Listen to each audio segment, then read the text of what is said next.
Alates 2001. aastast on välismaine telesaade kogu maailmas tohutut vaatajate menuu nautinud. BBB ehk Big Brother Brasil on hoidnud vabalevi televisiooni vaatajaskonda elus, kuigi inimesed liiguvad üha enam YouTube'i ja Netflixi, mis on internetis väga populaarsed. See tähendab, et samal ajal kui tavalised telesaated kaotavad pidevalt vaatajaid sotsiaalmeediale ja voogedastusteenustele, suudab BBB hoida kõrgeid vaatajanumbreid. Ja selles videos avaldan sulle, mis on selle edu saladus ja mis kõige selle taga tegelikult on. Sa jääd kindlasti üllatunud.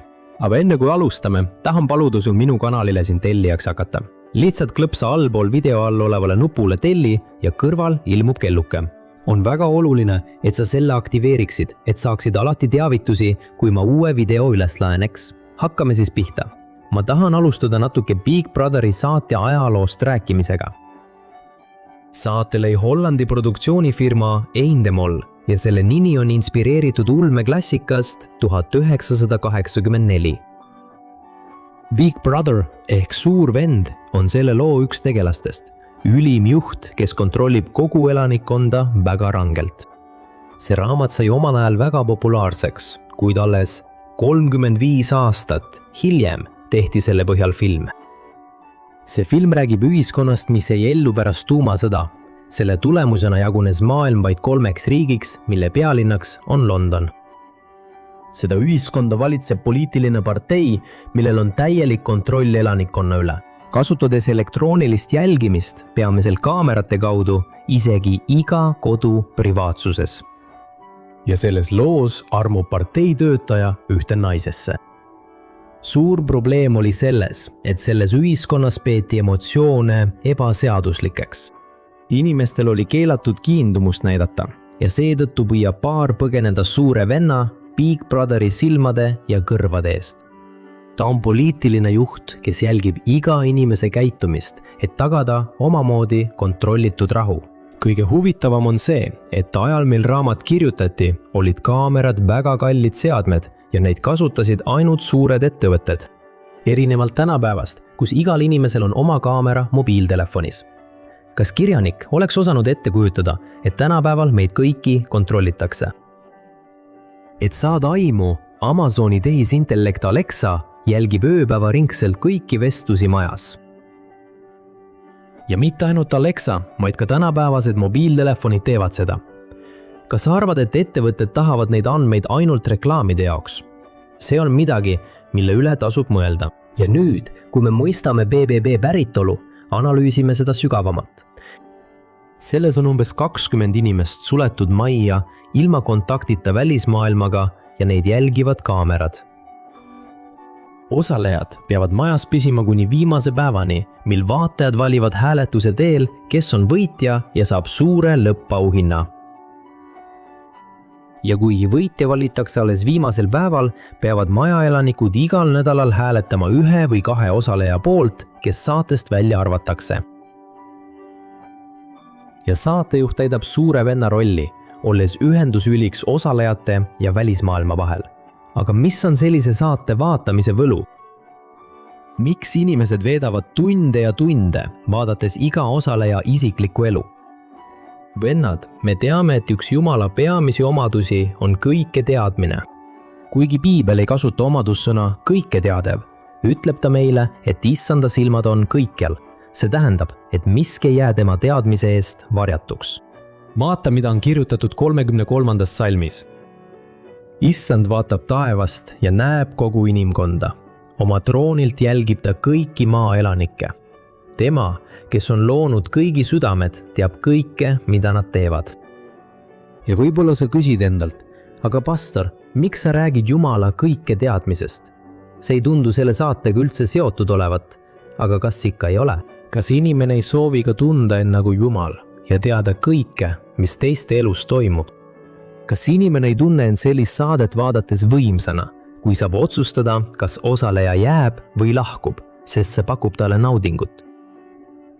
Tegelikult muutub iga tõsielusaate vaataja omamoodi kohtunikuks, kes hindab osalejate käitumist ja otsustab, kes väärib päästmist ja saates jätkamist ning kes peaks välja langema.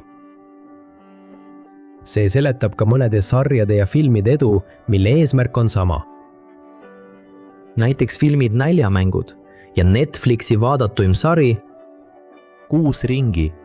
Suur probleem on selles, et kui me tahame võtta Jumala koha, siis me jäljendame saatanat, kes kunagi tahtis tõusta kõrgemale troonile, et saada Jumala sarnaseks. Piibel ütleb Apostlite tegude raamatus 12. peatükis, et kuningas Herodes muutus nii ülpeks, et pidas end Jumalaga võrdseks ja vaata, mis temaga juhtus. Määratu päeval istus Herodes, kandes oma kuninglikke rõivaid, troonile ja pidas rahvale kõne. Inimesed hakkasid hüüdma, see on Jumala hääl, mitte inimese oma. Kuna Herodes ei austanud Jumalat, lõi issanda ingel teda kohe ja ta suri, olles usside poolt ära söödud. Muidugi ei tähenda see, et BBB vaatamine oleks sama, mis teha seda, mida tegi kuningas Herodes. Aga mis võib juhtuda, on see, et selline tõsielu saade võib meis tekitada selle inimliku soovi teiste inimeste elu üle kohut mõista ja seda kontrollida. Eedeni aias. Me teame, et saatan pettis Aadamat ja Eevat, öeldes neile, et nad võivad olla iseenda isandad ega vaja Jumalat. Ja see mõte muutus nii ahvatlevaks, et Aadam ja Eeva langesid kiusatusse. Ja seepärast annab apostel Paulus meile järgmise hoiatuse. Vaata, mida ta ütles. Mida ma kardan ja tahan vältida, on see, et nii nagu madu pettis Eevat kavalusega, rikutakse ka teie mõistus ja te kaldute kõrvale oma siirast ja puhtast pühendumisest Kristusele. Vennad, meid kiusatakse iga päev mitmel erineval viisil. Aga Jeesus on juba madu pea peale astunud, kui ta suri ristil meie pattude eest. Ja nüüd saab igaüks, kes usub tema ohvrisse ja ülestõusmisse, uueks inimeseks. Ja kuigi me teeme endiselt vigu ja eksime, on meil Jumala andestus ja vägi, et patuga võidelda ja sellest võitu saada. Aamen. Nii et vennad, BBB edu saladus seisneb selles, et lastakse vaatajal tunda, mis tunne on olla nagu Jumal, kus ta saab inimeste üle kohut mõista. Lisaks sellele saab sellist saadet vaadates nautida seda, et näeb hoiakuid ja käitumist, mida ta võib-olla oma elus ei teeks, kuid mis võivad teda eneselegi märkamatult mõjutada. Näiteks pidudel inimesed joovad end purju, teevad end naeruväärseks, astuvad vahekorda, ropendavad ja teevad palju muudki.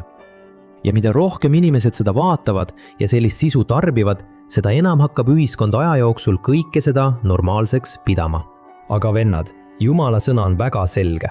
Vaadake, mis on kirjas Jesaja raamatu 5. peatükis. Häda neile, kes nimetavad kurja heaks ja head kurjaks, kes teevad pimedusest valguse ja valgusest pimeduse, kibedast magusa ja magusast kibeda. Häda neile, kes on iseenda silmis targad ja iseenda arvates arukad. Häda neile, kes on meistrid veini joomises ja osavad segujookide valmistamises, kes võtavad altkäemaksu, et mõista süüdlane õigeks, kuid keelduvad õigust andmast süütule. See tähendab siis, et me ei tohiks BBB-d vaadata. Kristlastena mitte, aga see on valik, mille pead ise tegema.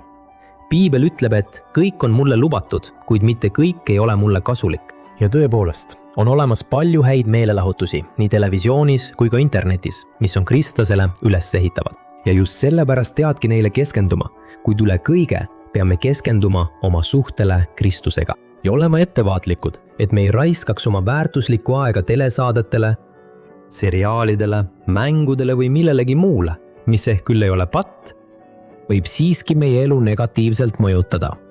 Vaata, mida Piibel ütleb. Ärge armastage maailma ega seda, mis maailmas on. Kui keegi armastab maailma, siis isa armastus ei ole temas, sest kõik, mis on maailmas, lihahimu, silmahimu ja elukõrkus, ei tule isalt, vaid maailmast. Maailm ja tema himud mööduvad, aga kes teeb Jumala tahtmist, püsib igavesti. Amen. Mina olen pastor Antonio Junior. Kui sulle see sõnum meeldis, siis jaga seda WhatsAppis, saada oma sõpradele ja pereliikmetele ning telli minu kanal. Jumal õnnistagu sind ja näeme järgmises videos. Suur kallistus!